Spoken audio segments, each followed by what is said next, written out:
Vamos a conversar sobre este tema con el precandidato a diputado del Partido Comunista y uno de los líderes del movimiento estudiantil de 2011, Camilo Ballesteros. Camilo, gracias por estar aquí con nosotros. No, muchas gracias por la invitación. En primer lugar, ¿le crees a la expresidenta Bachelet? Sí, le creo que tiene la voluntad de hacerlo. Yo creo que, ya más que creerle o no creerle, creo que lo interesante es que ella da a conocer que recibió un golpe, ¿ya? Y este golpe, finalmente, lo que tiene de interesante es que se produce el 2006 y se produce también el año 2011, donde la ciudadanía exige cambio en la educación, y hoy día lo que hace ella es responder a ese golpe y da esta respuesta que está muy relacionada con las demandas que nosotros hemos realizado. Michelle Bachelet no lo hizo en su primer gobierno, no acabó con el lucro y tampoco avanzó en la gratuidad. ¿Por qué habría de creérsele que ahora sí lo va a hacer? Yo creo que hay varios elementos ahí interesantes. Primero, si lo queremos ver desde el ámbito práctico, sí se intentó. Ya una vez que se produce el Consejo Asesor Presidencial, post-revolución pingüina, ya se envía un proyecto de ley al Parlamento y el Parlamento lo rechaza. ¿Ya? Y en ese sentido ya puede decir que hizo el intento. Pero sin embargo, lo que, bajo mi perspectiva, que es lo más problemático, lo más vergonzoso, es que una vez que fracasa el proyecto, se genera un proyecto completamente distinto donde llega un acuerdo con la UDI y RN.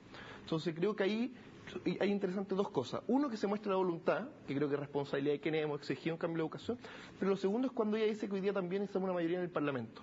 Porque si no somos capaces de tener esa mayoría en el Parlamento, va a servir de nada o de muy poco que ella el día de mañana o cualquier otro candidato hoy día presente cambio en la educación. Vamos a ese detalle de inmediato, pero antes te quería preguntar. Lleva poco menos de una semana en Chile Michelle Bachelet, ha hecho estos dos gestos públicos importantes. Primero decir que la clave de su gobierno iba a ser la lucha contra la desigualdad y ahora este compromiso con el fin del lucro y con la gratuidad. Después de lo que ha pasado en esta semana, ¿tú te sientes más cerca que antes de poder apoyar a Michelle Bachelet o de poder votar por ella? Compleja pregunta, pero creo que sí ha dado señales potentes. Ya más allá de que me siento o no me siento más cerca, primero que ella plantea una nueva mayoría, ¿ya? Para mí lo que hace es dar por muerta la concertación, y decir que hoy día con esos límites no se puede construir. Y lo segundo, que hoy día habla de educación, también responde a lo que nosotros hemos dicho, que queremos un programa que responda a lo que la ciudadanía ha estado demandando. Y en ese sentido creo que sí hace dos gestos interesantes, pero también entender que son dos gestos que también ya lo han hecho otros candidatos. O sea, lo hizo Marco Enrique Minami, lo hizo José Antonio Gómez, entonces hoy día tampoco es ella la primera que habla de gratuidad ni términos de lucro, sino que también habían otros candidatos que lo estaban haciendo. Concretamente, cuando se habla de fin al lucro, que es una demanda que ustedes pusieron sobre la mesa en el año 2011, ¿ese fin al lucro debería significar en la educación universitaria, también en la educación privada escolar, en todos los ámbitos? Lo que yo entiendo cuando ella lo plantea, lo dice en todos los ámbitos. En educación superior el lucro está es ilegal. Ya se viola la ley a través de la sociedad espejo y otros mecanismos que existen, pero en el resto del sistema el lucro sí es legal.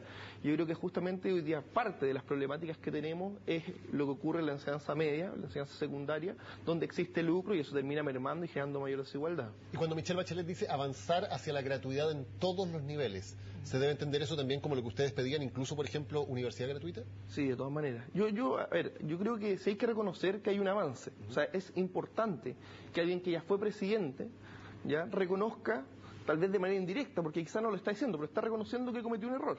O sea, está diciendo ustedes tenían razón. O sea, yo por lo menos lo entiendo así. En ese sentido siento que los estudiantes hemos tenido un gran triunfo. O sea, que hoy día ya llevamos 3 candidatos presidenciales contestando nuestras demandas, desarrollando eso tiene que ver de cómo hoy día los actores sociales, cómo la ciudadanía se ha potenciado y ha cambiado la agenda de quienes hacen la política. Y yo creo que eso es muy gravitante, y yo creo que en ese sentido hay un avance. Pero también no podemos desconocer, y ahí yo creo que lo que es fundamental, que este avance no responde a cada uno de quienes son hoy día los candidatos.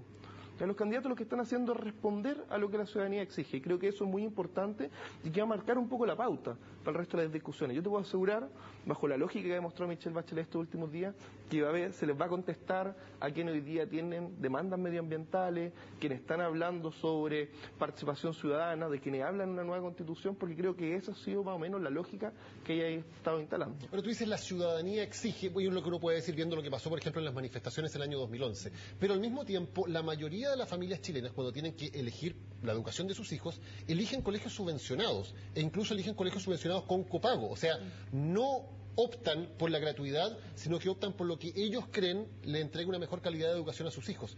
¿Qué le respondes tú a esas familias que hoy tienen sus hijos en colegios subvencionados, que están dispuestas a pagar porque sienten que se les da una mejor educación? ¿Cómo se compara eso con gratuidad obligatoria en todos los niveles? Claro, pero hoy día lo que ocurre, ya, finalmente, si nosotros vemos la evaluación, de la última evaluación que se hace a los profesores, más del 50, incluso 60% de los profesores sale bien evaluados.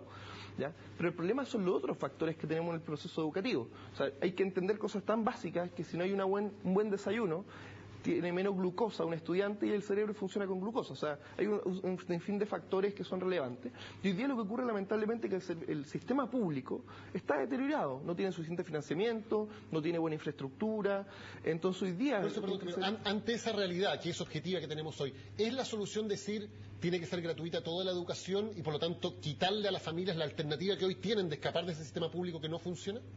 No, porque aquí lo que se está planteando es que no se pueda lucrar. Ya no se está diciendo que se va a eliminar todo el resto de la instancia. Pero dice, una cosa es el fin del lucro, pero otra, avanzar en la gratuidad. Pero de toda la finalmente educación. lo que puede hacer el Estado en este caso, ya para dar una analogía quizá en educación superior, se está diciendo que la educación las universidades estatales sean gratuitas y que sigan existiendo las privadas, pero que no se pueda lucrar.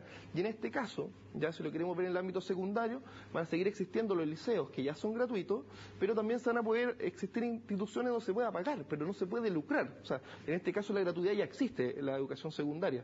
Y hoy día lo que es importante y lo que yo creo que hace falta, y que no lo comenta en este caso la expresidenta, es de que también hace falta el fortalecimiento de la educación pública. Y eso pasa tanto en lo secundario como a nivel universitario, porque si hoy día tenemos instituciones con las mismas características y con las mismas debilidades, no se soluciona con gratuidad, no se soluciona con fin al lucro. Hay que fortalecer para que las instituciones también sean capaces de responder a las necesidades que tiene el país y asegurarle una buena educación a los miles de niños y jóvenes que les toca estudiar cada año. Finalmente, Camilo Ballestero, como ex dirigente estudiantil, ¿cómo va a tomar la resolución de votar o no por Michelle Bachelet? ¿Sencillamente por lo que determine su partido? Sí, nosotros en este caso, yo pertenezco a un partido, el Partido Comunista, nosotros hemos estado discutiendo, nosotros como te decía, hemos ido viendo y analizando cada una de las propuestas, se vienen reuniones con cada uno de los candidatos de la oposición y ahí se va a definir en conjunto. O sea, a mí me toca ser parte de la definición y obviamente también me la jugaré porque gane quien nosotros estimemos que responde de mejor manera a las necesidades de Chile. ¿Y hoy Michelle Bachelet está más cerca de responder a esas definiciones de Yo creo que Michelle Bachelet ha mostrado un avance, pero sin embargo el día de hoy no son avances suficientes. Falta hablar de una nueva constitución, falta de finalmente poder proyectar la educación pública, falta poder fortalecer los temas de los trabajadores, el tema de vivienda, el tema de salud. Entonces creo que todavía falta mucho y que por eso, bueno, el Partido Comunista se va a tomar por lo menos 2 o 3 semanas más para poder seguir viendo y conversando con cada uno de los candidatos. ¿Y esos deben ser requisitos? Por ejemplo, apoyar una nueva constitución, ¿debe ser un requisito para el candidato que apoye el Partido Comunista? De todas maneras, o sea, hoy día, si no somos capaces de cambiar la constitución, todo lo que digamos finalmente queda en el aire. Si hoy día no hay una nueva constitución o si un candidato no apuesta por una nueva constitución, el Partido Comunista no lo va a apoyar. Y eso corre también para Michelle Bachelet. Por supuesto. Te quería preguntar por otro tema, como militante del Partido Comunista, ¿qué te parecieron las declaraciones del presidente de tu partido, el diputado Teller, diciendo que él autorizó el atentado contra Augusto Pinochet el año 86? Yo creo que son unas declaraciones muy sinceras y declaraciones que hacían falta, ¿ya? Porque me pasa un poco viendo la declaración de los distintos partidos como que todos esconden lo que han hecho. Hoy día el Partido Comunista dice, nosotros hicimos esto. Nosotros en un momento determinado de la historia, con sus pros y sus contras, tomamos esta decisión. Pero sin embargo, yo echo de menos que otros partidos también se atrevan. ¿Por qué no la UDI, por ejemplo, decir, nosotros durante la dictadura jugamos este rol? ¿Por qué no la democracia cristiana? O Ignacio Walker, que también hace cuestionamiento, ¿por qué no explica por qué cuando finalmente sacan los archivos de la CIA, sale entre otras cosas que ellos en los años 60 y a principios de los 70 recibían financiamiento de la CIA? O sea, creo que hoy día el país necesita conocer la verdad, necesita transparencia, porque es la única manera de poder superar las cosas y de poder mirar al futuro es tener claridad de cómo fue el pasado. Y creo que hoy día se ha optado por esconder eso, en vez de que hoy día seamos todos finalmente quienes podamos hacer el juicio, pero con todos los conocimientos. ¿El atentado a Pinochet éticamente estaba justificado? Yo creo que está justificado, ¿ya? Si es que por casualidad falleció alguien que no tenía ninguna responsabilidad, pero yo creo, más allá que... 5 personas y no por casualidad, sino porque... No, pero me refiero que no, personas que no estaban relacionadas directamente con él, ¿ya? Pero sin embargo, más allá que sé que no es del agrado de todos, pero creo que no puede existir nada más democrático que querer recuperar la democracia y en ese momento, lo queramos o no, quien limitaba la democracia y quien hacía depender la dictadura o la libertad de los chilenos era Augusto Pinochet. Y en ese sentido creo que sí se ameritaba. Todo el resto de las cosas yo creo que obviamente pueden ser más cuestionables, pero sin duda la Operación Siglo XX creo que un país entero la esperaba. Algunos hoy día lo negarán y se esconderán en las faldas de distintas personas, pero creo que un país completo esperaba la caída de Augusto Pinochet. ¿Se justifica el asesinato político en ciertas circunstancias entonces? Uy, si lo quieres plantear así, yo creo que es complejo, sobre todo porque suena muy feo, pero yo en este caso lo vuelvo a repetir, yo no creo que hubiera sido negativo, y yo creo que gran mayoría de finalmente quienes les tocó vivir ese momento, sí lo hubieran agradecido.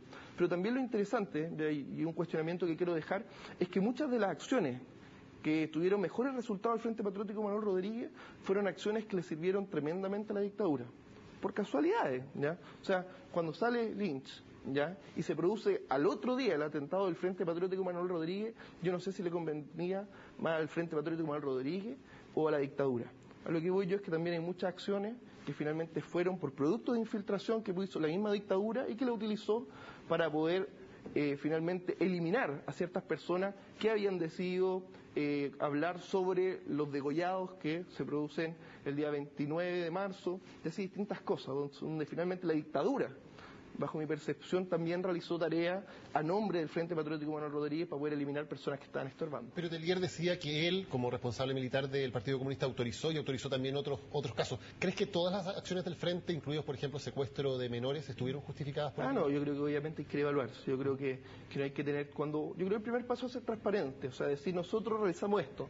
Y ahora con el tiempo también hay que evaluar, o sea, hay que evaluar porque posiblemente, si entre otras cosas, ya no funcionó la operación siglo XX, no funcionaron otras cosas, hay que hacer las evaluaciones por qué es lo que falló. Ya falló simplemente que el cohete no funcionó, o también falló que cierta decisión en un momento determinado, como puede haber sido secuestrar a un niño, quizás no era lo correspondiente. Pero más allá porque eso es un análisis más bien de si funcionó o no en términos de si tuvo las repercusiones que se querían. Pero hay un tema ético, evidentemente, que se juega con la vida de personas. Hoy día yo creo que hay que hacer esas dos evaluaciones. O sea, está la evaluación desde lo técnico, por qué te falla el misil, o la evaluación también si cada una de las acciones que tú tomaste correspondieron o no correspondieron. ¿Ya? Obviamente hay que entender el contexto en el cual vivía ese país, este momento, o sea, estaban matando al Partido Comunista de Chile y el Partido Comunista lo que hizo fue reaccionar. O sea, yo creo que quizás lo que muchos esperaban, o esperaba la dictadura, esta lógica muy cristiana, de que si te bofetean ponen la otra mejilla, yo creo que no siempre eso debe ser así, porque tenemos que ser capaces, tal cual como en un momento, fuimos capaces de levantarnos para lograr la independencia de Chile. Ya entendiendo que no es el mismo contexto, por supuesto, pero fuimos capaces de tomarnos, y que tuvimos nuestro héroe, Bernardo Higgins, Manuel Rodríguez, fueron personas que también tomaron la arma, y que también se atrevieron a luchar para poder lograr la libertad, y en ese sentido creo que hubo mucha gente que dio su vida de esta forma, como también desde otras muchas maneras, para lograr finalmente recuperar la democracia en Chile. Si a ti te hubiera tocado ese contexto, que no te tocó evidentemente por razones de edad, ¿hubieras estado dispuesto también a tomar un arma y a luchar por la vía armada por la democracia? De todas maneras, para mí lo más importante en este caso es mi familia. Y si mi familia, como incluso a muchos les tocó de ellos pasar momentos muy difíciles, yo no había tenido ningún pero para tomar finalmente lo que fuera necesario para poder defender a mi familia, porque creo que si uno no le tiene el amor a su madre, no le tiene amor a nada. En ese sentido, de todas maneras, lo hubiera hecho. ¿Y a participar en un grupo armado como el Frente Manuel Rodríguez? Yo creo que por eso, o sea, si finalmente dependía el proteger a tu familia, proteger finalmente a tus seres queridos, yo creo que tiene toda la argumentación del mundo. O sea, yo me imagino que cualquiera está dispuesto a hacer todo lo necesario por proteger a quienes uno más quieren. Y en ese sentido sí existía y no tendría problema en una disposición. Lo que es muy distinto el día de hoy. El día de hoy estamos en democracia, nosotros no le jugamos 100% por la institucionalidad, nosotros planteamos hacer modificaciones, estamos en las elecciones porque creemos que Chile cambió. ¿Y también si te hubiera tocado el contexto, hubieras participado en un atentado como el atentado contra Pinochet? Quizás incluso eso ni siquiera hubiera sido una definición mía, ¿ya? Bajo el contexto, bajo la lógica en la cual se funcionaba. Yo creo que habría que verlo y sin duda, como yo te digo, y más allá que tengo claro que quizás no es lo más popular decirlo, pero creo que Pinochet era lo que nos separaba a los chilenos de la libertad, y creo que obviamente era una de las muchas fórmulas en las cuales ocurrió. Y es interesante porque yo creo que finalmente lo que demuestra la Operación Siglo XX y distintas otras cosas es que el dictador sí finalmente podía caer, ¿ya? Y eso sí da el pie, obviamente, para que se hagan cuestionamientos y, entre otras cosas, creo que se genera el plebiscito y otras muchas instancias. Entonces yo creo que al final del día la historia se construye con todos los elementos. Se construye con quienes fueron capaces de mantener un diálogo con la dictadura y finalmente creen que este es un proceso con lápiz y papel, y quienes también se la jugaron de otra manera. Creo que si no hubieran estado estos dos actores, hoy día la historia de Chile sería otra. E incluso quizás no estaríamos en democracia. Finalmente, hoy se cumple un nuevo aniversario del asesinato del senador Jaime Guzmán, que ocurrió ya en democracia, en 1991. ¿Hay alguna justificación ética o política para ese asesinato? Pero en el caso del asesinato de Jaime Guzmán no lo comparto, ¿ya? O sea, ya no estábamos en dictadura, Chile había cambiado, bueno, y obviamente, como tú muy bien lo decías, el frente era el Frente Autónomo, ya no era el Frente Patriótico Manuel Rodríguez, y en esa instancia creo que lamentablemente quizás nunca se hubiera enjuiciado y hay muchas personas que nunca van a obtener el juicio, pero creo que finalmente la sensibilidad y la subjetividad del país en el cual habíamos vivido cambió y hubo personas, en nuestro caso, quienes trabajaron con nosotros, que no entendieron eso, como también hay personas de la derecha que todavía no entienden que Chile está en democracia. ¿Los asesinos de Guzmán deberían pagar con cárcel? Yo creo que los asesinos quizás de Guzmán, los de Matías Castrileo y todos los distintos asesinos que hemos tenido hoy día y que muchas veces no cumplen. O sea, hoy día tenemos el caso de Matías Castrileo, que se recibe finalmente una indemnización, pero hay otros muchos más casos durante la democracia, Daniel Menco, incluso cosas que ocurrieron durante el año 2011 de personas que hoy día no ha existido la justicia. Entonces yo creo que la justicia debería ser para todos, ¿sí? No tan solo para algunos. Camilo Ballesteros, muchas gracias por haber conversado con nosotros en Chile.